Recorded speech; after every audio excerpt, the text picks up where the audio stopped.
हार और जीत ये हर एक कार्य का हिस्सा होता है। आप अगर किसी भी काम को कर रहे हैं तो उसमें या तो हार होगी या जीत होगी। अगर आपकी स्ट्रैटेजीज, आपके एफर्ट्स, आपका पॉजिटिव एटीट्यूड अगर है, बहुत सारी चीज पॉजिटिव साइड है, तो आप निश्चित ही जीतेंगे। राइट? यही सारी चीजें अगर कम हो जाती हैं, आपका टीम मैनेजमेंट नहीं है, आपका नेगेटिव एटीट्यूड है, आपका अपने ऊपर विश्वास कम है, तो ये ऐसी बहुत सारी चीजें इकट्ठी होती हैं, तो आप हार की ओर जाते हो। हार और जीत एक अलग चीज है, लेकिन आपके किए गए प्रयास आपको आगे पहुंचाते हैं। क्योंकि कभी कभी हम हारते हैं, लेकिन अपने प्रयासों में हम जीत जाते हैं। तो आज मैं उन प्रयासों की बात कर रहा हूं कि एक्चुअली जो हमारे एफर्ट्स होते हैं वो क्या होते हैं। वो हमारी एक्चुअली डिसीजंस होते हैं, हमारे ऐसे डिसीजंस जो हमें लगातार आगे बढ़ाते हैं। कुछ लोग आपने देखा होगा बहुत ही ज्यादा लेजी होते हैं, कुछ लोग बहुत ही ज्यादा काम को टालते हैं, कार्य को टालते हैं। आज की जगह कल करूंगा, परसों करूंगा, बाद में करूंगा। देखिए, मैं हमेशा एक परिभाषा देता हूं, अगर आप मन की सुनेंगे तो जीवन में कभी भी आगे नहीं बढ़ पाएंगे। जिसने मन को मार दिया उसने अपनी डिसीजन पावर को स्ट्रांग कर लिया। तो आपको अपने डिसीजन मेकिंग पावर स्ट्रांग करनी है, आपको अपने मन को हटाना पड़ेगा। क्योंकि मन तो हमेशा आराम करने के लिए बोलेगा, कल करने के लिए बोलेगा, बाद में करने के लिए बोलेगा, आपको बताएगा कि आप तैयार नहीं हो, आप अभी इससे करने के काबिल नहीं हो। लेकिन जब आप मन को हटाते हो और फिर भी एक डिसीजन लेते हो कि नहीं मुझे करना है तो करना है, एक स्टेप और सही, तो ये decision making, right now do it, ये आपको आगे बढ़ाता है। तो आपको जिम्मेदारी समझनी पड़ेगी अपने निर्णय लेने की। जिस जिस दिन और जिस समय आपने अपने निर्णय को लेने की जिम्मेदारी एक्सेप्ट कर ली, आप बहुत कुछ जीत जाएंगे, बहुत आगे बढ़ जाएंगे। तो अब जिम्मेदारी आपने ले ली है, अब कैसे हम आगे बढ़ सकते हैं? क्योंकि अक्सर हमने देखा है कि हमारे पास हमारे आसपास हमारा एटमॉस्फेयर ये सारी चीज क्रिएट कर रहा होता है कि हमें इस काम को नहीं करना है। हमारे हमारे सामने ये चीज डाली जा रही होती है हमारे आसपास के लोगों के द्वारा कि ये काम नहीं हो पाएगा। कोई भी काम आप करना चाहते हैं, तो अब आप इसमें कैसे आगे बढ़ सकते हैं? सबसे पहले तो इसमें ध्यान देने वाली बात है कि आप डिस्ट्रैक्शंस को हटाएं।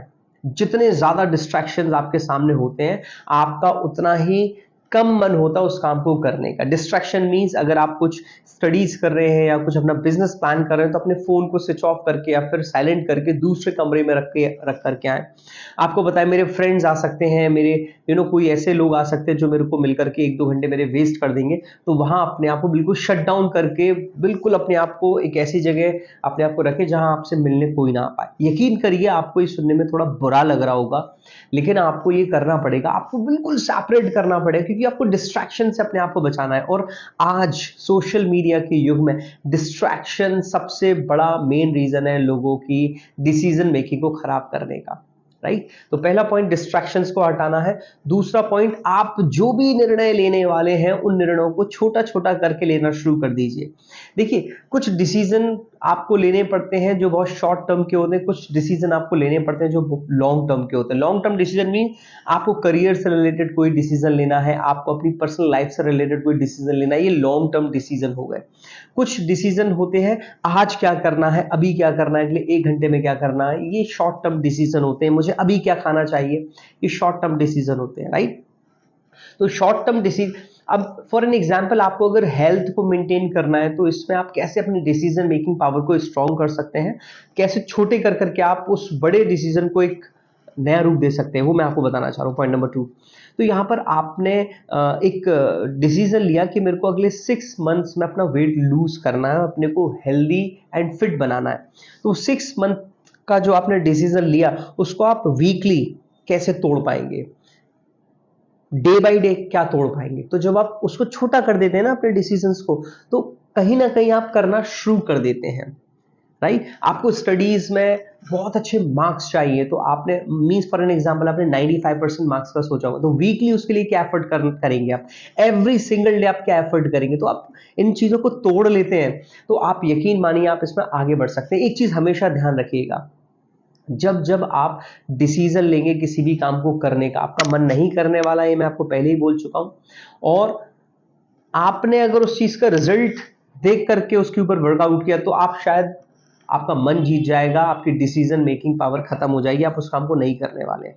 तो आपको उसके रिजल्ट्स को नहीं देखना है, आपको डेली एफर्ट्स को देखना है। आप डेली कितना एफर्ट्स लगा रहे हो, आप डेली कितना उसमें अपनी जान डाल रहे हो, डेली उसको कर रहे हो नहीं कर रहे हो, आपको डेली करना है। आप यकीन मानिए जब आप डेली विदाउट रिजल्ट एक्सपेक्टेशन के आप उसको करोगे, तो मैंने बताया ना जीत और हार वो एंड में एक अलग चीज है, लेकिन आप कहीं ना कहीं आगे निकल जाते हो, राइट। तो आप जितना छोटा हो सकता है अपने डिसीजंस को छोटा करना शुरू कर दिया। आपको तीसरा पॉइंट बताना चाहूंगा, अपने निर्णय को टाइम बाउंड करें, मतलब उसमें समय सीमा लगाएं, क्योंकि जिस भी कार्य का आपने समय तय नहीं किया है इसका मतलब वो उसको पूरा करना कभी पूरा ही नहीं हो पाना है।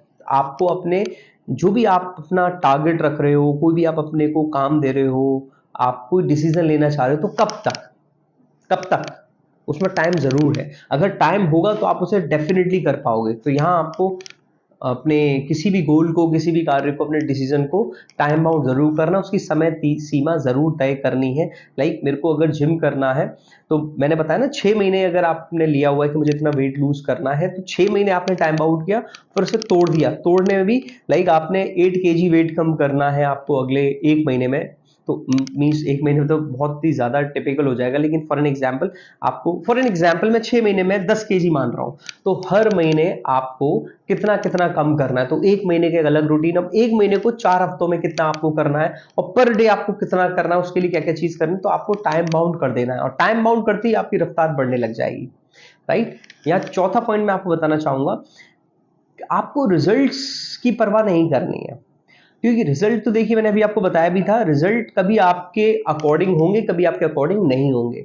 तो जब रिजल्ट हमारे अकॉर्डिंग नहीं होते हैं तो एक्चुअली क्या होता है रोहित, जब रिजल्ट हमारे अकॉर्डिंग नहीं होते तो हमारे डिसीजन फिर हम खराब करने लगते हैं, हम डिसीजन लेने की क्षमता खोने लगते हैं, हम क्योंकि थोड़ा कंफ्यूज होना शुरू हो जाते हैं, हम डिमोटिवेट होना शुरू हो जाते हैं। यहाँ पे अपने आप को थोड़ा सा दृढ़ संकल्पित रखना है, डिटरमाइंड रखना है, और ये मानना है कि हमने कोशिश की, प्रयास किए, एफर्ट्स किए, रिजल्ट आए, आ भी सकता है और नहीं भी आ सकता है। आए तो और मोटिवेट होना, नहीं आए तो और ज्यादा मोटिवेट होना है, लेकिन अपनी चीजों को छोड़ना नहीं। क्योंकि पांचवा पॉइंट यही है कि अपने को डिटर्मिनेशन के साथ आगे बढ़ाते रहे। कोई भी काम, कितना भी डिसिप्लिन अपने आप को बनाना हो, कुछ भी करना है आपको लाइफ में, तो डिटर्मिनेशन नाम का शब्द आप अपने आप से जितना जोड़े रखेंगे आप उतना ही आगे बढ़ते रहेंगे। क्योंकि लाइफ इतनी आसान नहीं होती है जितनी हमें दिखती है दूसरे की लाइफ को देख करके, या हम मानते हैं। Life is something else. Life is all about distractions. Life is all about breaking things. Life is all about ups and downs. Life is all about confusion. Life is all about distraction. अब आप यहाँ इन सारी चीजों को रोकने के लिए अपने आप को कितना डिटर्मिनेशन के साथ आगे बढ़ाते हैं, ये चीज आपकी डिसीजन मेकिंग को बहुत स्ट्रांग करती है। आई होप मैं आपको इन पांचों पॉइंट से समझा पाया हूं कि आप अपनी डिसीजन मेकिंग पावर को स्ट्रॉन्ग कैसे कर सकते हैं। अगर आपको अच्छा लगा हो तो प्लीज लाइक जरूर कर दीजिएगा। नए व्यूअर्स से रिक्वेस्ट है सब्सक्राइब जरूर कर दीजिए चैनल को। और क्या पॉइंट आप फॉलो करते हो, फॉलो करना चाहते हैं, कमेंट करके जरूर बताइए। मैं अविनाश वरुण मयूर, management Guru and human potential trainer, आता रहूंगा आपके पास हमेशा नए वीडियो सेशंस लेकर, जिसमें आपको ट्रेन करता रहूंगा एक्सट्रीम लेवल पर आपकी पर्सनालिटी को डेवलप करने के लिए, आपके पोटेंशियल को बाहर निकालने के लिए। Thank you so much, bye.